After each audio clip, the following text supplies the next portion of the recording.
Good afternoon, ladies and gentlemen. Goeiemiddag. Molo Kunjani. I understand Kunjani means how are you? And then I must say something like Dipulelo.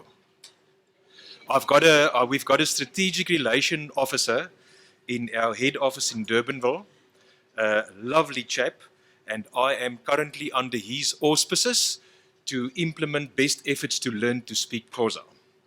So I am extremely excited about that. Ladies and gentlemen, it's a privilege to address such an informed audience this afternoon. I understand that I've got about 15 minutes. Now that's going to 15 minutes. Okay, if we can agree on 20 minutes, because otherwise I'm going to feel the heated pressure. So if you bear with me, I will do my best to share relevant information and to see if I can get a positive debate going.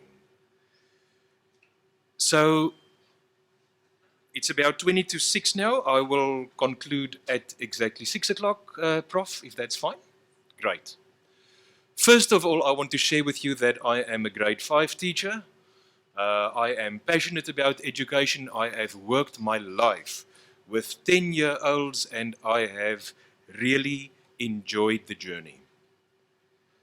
I also love studying and keep on studying, and just before I start my formal speech, I had this wonderful privilege to study under the auspices of Her Majesty's Inspectorate in London in a place called Notting Hill Gate. Do you remember that movie of Julia Roberts with the blue door? Notting Hill, in that vicinity. And the crux of my study was to identify or to ask the question, how must a school in South Africa look like to be able to compete with the world's best? We tried to keep it simple, and we came to the conclusion that there's 4 words that needs to be present in a grade school. And you will hear that I'm currently saying nothing about a private school or about a church school or about a state school, because technically these are all supposed to be villages of education helping out our children. So the 4 words are, number 1, solid learning and teaching. As easy as that. Solid learning and teaching in the classrooms. Number 2, great leadership and management. Number 3, ethos and partnerships. Ethos and partnerships. And I see the topic relates to partnerships this afternoon. And then the 4th one, and maybe the one that distinguishes a school that's great from a school that's merely good or a school that's dysfunctional. And that's the word called accountability. Transparency and accountability. So we engineered these 4 categories, and then we pinpointed approximately 20 indicators. Let's call it key performance indicators under each word. And up to today, we really try our best to implement these indicators of success in every Kiro school. I see when I speak to Stephen Gunnian and to Julieta and to Alicia on business day, they say, welcome Chris from Curro. Now, the correct pronunciation in Latin is Kiro, which means I, the learner, must be allowed to learn according to my own attitudes, aptitudes, and talents, and it relates to a running track where an athlete should be allowed in a marathon to pick their own lane and implement their own strategy. So that's where Kiro comes from. Earlier today, at approximately 11 o'clock, I had the privilege to launch our tertiary brand, and the brand is called Stadio Holdings. Stadio, S-T-A-D-I-O, Stadio, which is an Italian word derived from the Latin word stadio, which can again relate to 3 English words, stage, phase, or stadium. And our whole argument is we've tried now for 20 years to implement solid learning and teaching in 5 teaching phases, and the very last one is supposed to be higher education, and naturally having approximately 49,000 students at school level. Our next business stage would be to try our best to offer tertiary institutes. The word stadium, of course, then, which can also relate to Stadio Holdings, means then, in this final educational phase of our young adults, we would like to give our children who diligently came through 5 phases the final privilege to learn in an effective stadium, which is supposed to be called a university. So that is what keeps me busy. Let me start by informing the audience about how Curro looks today. Number one, we are 127 schools, and we have schools in all the provinces.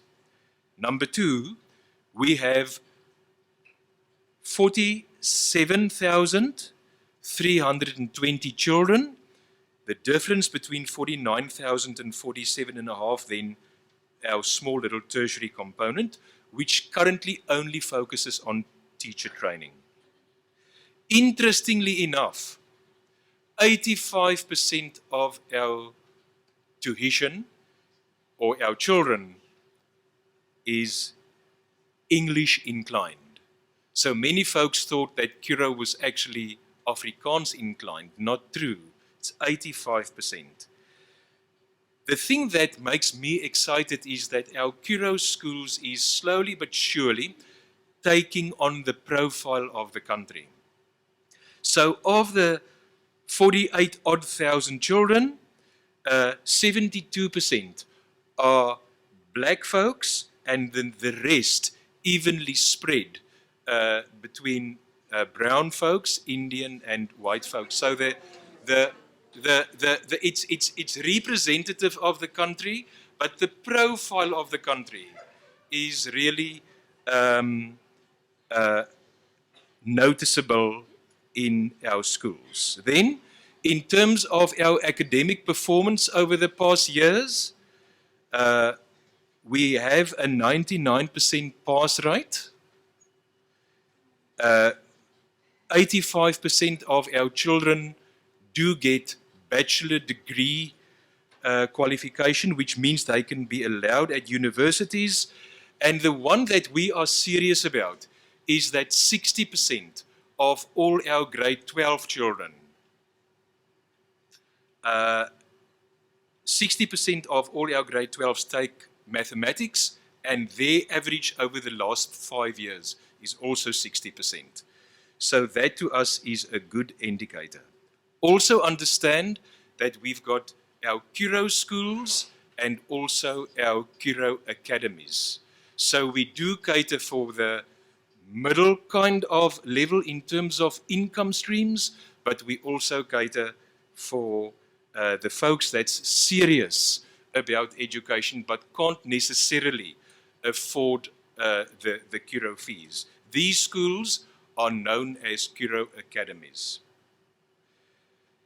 Now, folks, every child in this country needs to have a place under the sun. Our educational system, whether it's a church school or whether it's a state school or whether it's a private school, needs to ensure that a child can become what that child wants to become, but also what the child can become. I grew up as a poor child, but I had a loving mum. And today, if I reflect, I can really say that this country gave me an opportunity.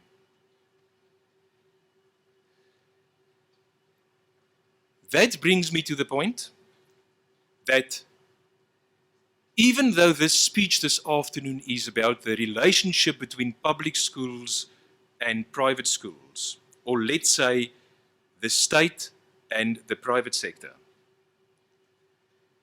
whether it's a church school, or whether it's a state school, or whether it's a private school, quality at school level isn't necessarily derived from money. It has to do about the relationship in the classroom between the teacher and the child. And I promise you folks, I had the privilege to be a principal for many years in my career. If the relationship between the teacher and the child is solid, in most of the cases, the relationship between the child and the parent in terms of scholastic performance, and the relationship between the teacher and the mum or the dad is also solid. It has to do with that thing called respect. And I have made many mistakes as a teacher in front of the blackboard and then later the whiteboard. And I just tried to keep my relationship great. And that kept me alive. So I was asked to bring under your attention the benefits of a private school.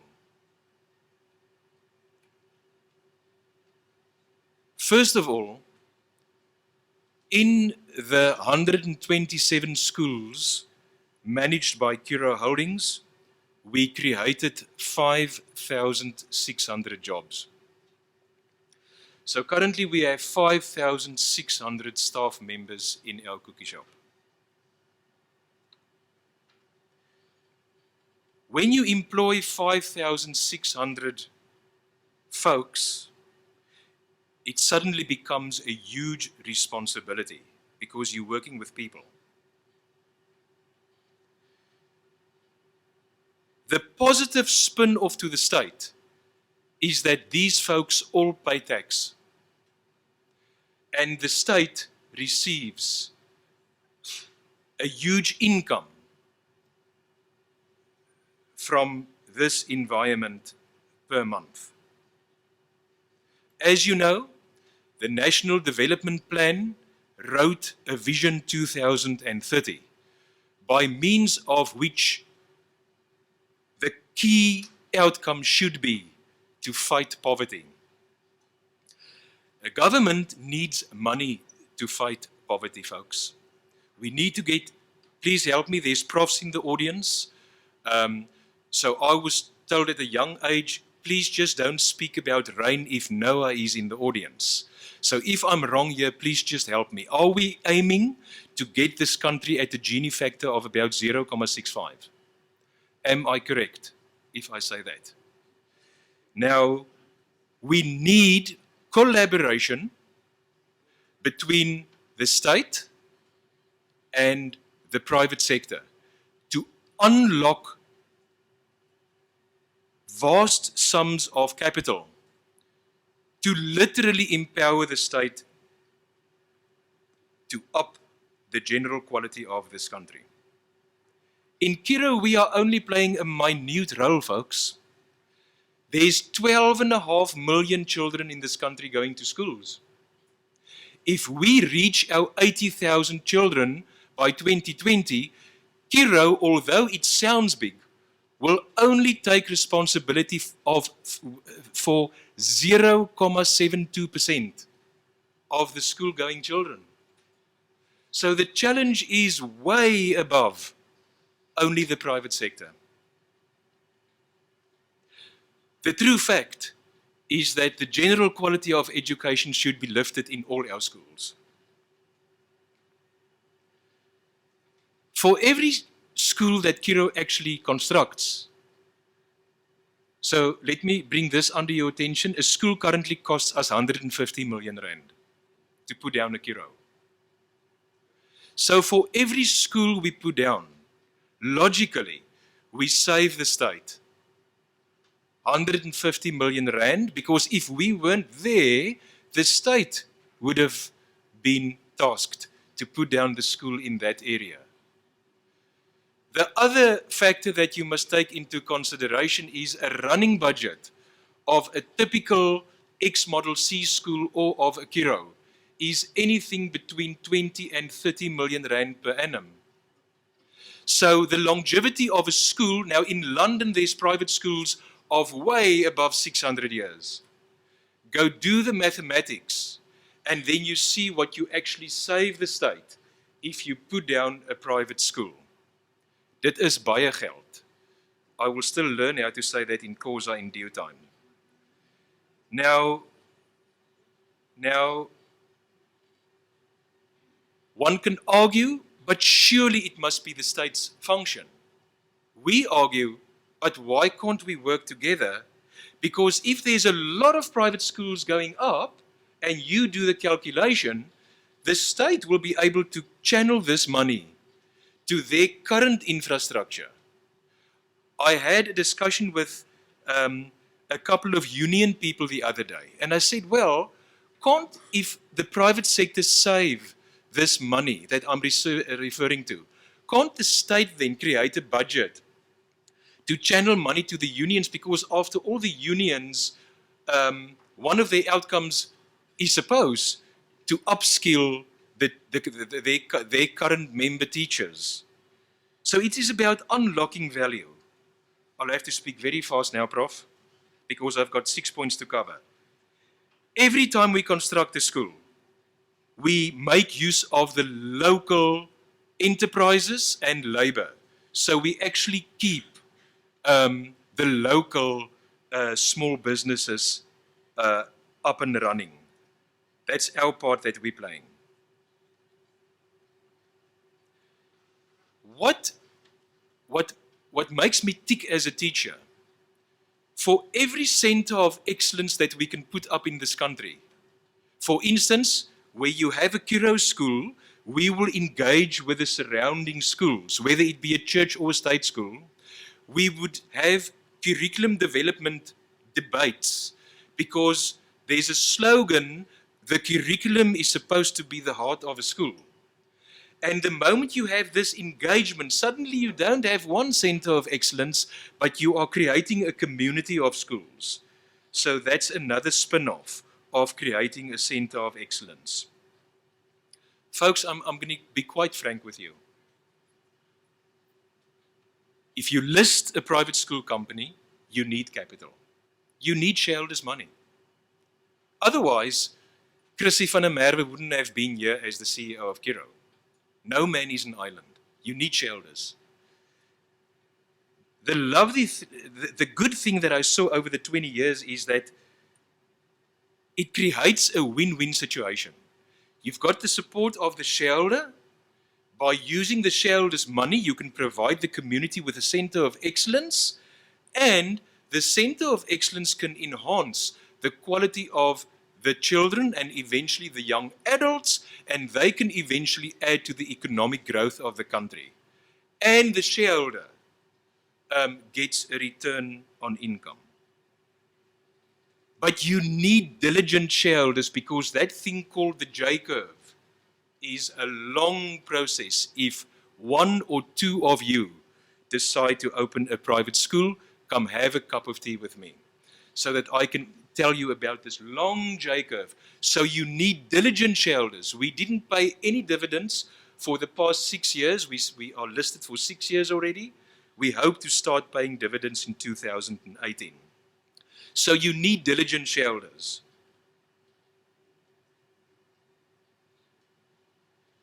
We are also very proud with our social endeavors. We adopted a policy that 4% of our kids must have bursaries.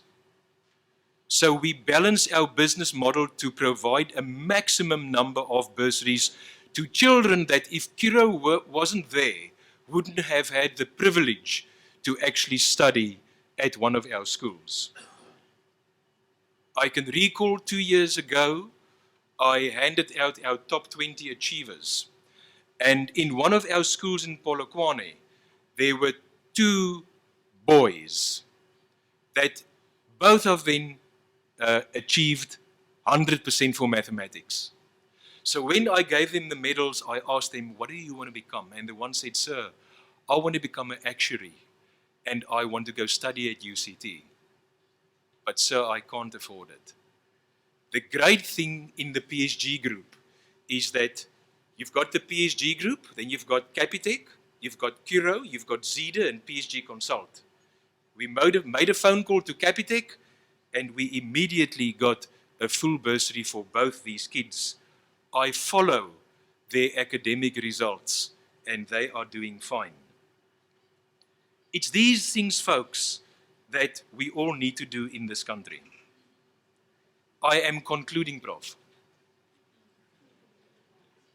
I can speak the whole evening. I had the privilege to address the NDP last year, the Summit 2030, to suggest to the state how we can work together, how we can both try and help the children of this country. This is what we suggested. The country is currently sitting with a lot of educationally zoned urban, but they don't necessarily have the capital to develop schools on all of them. So we said,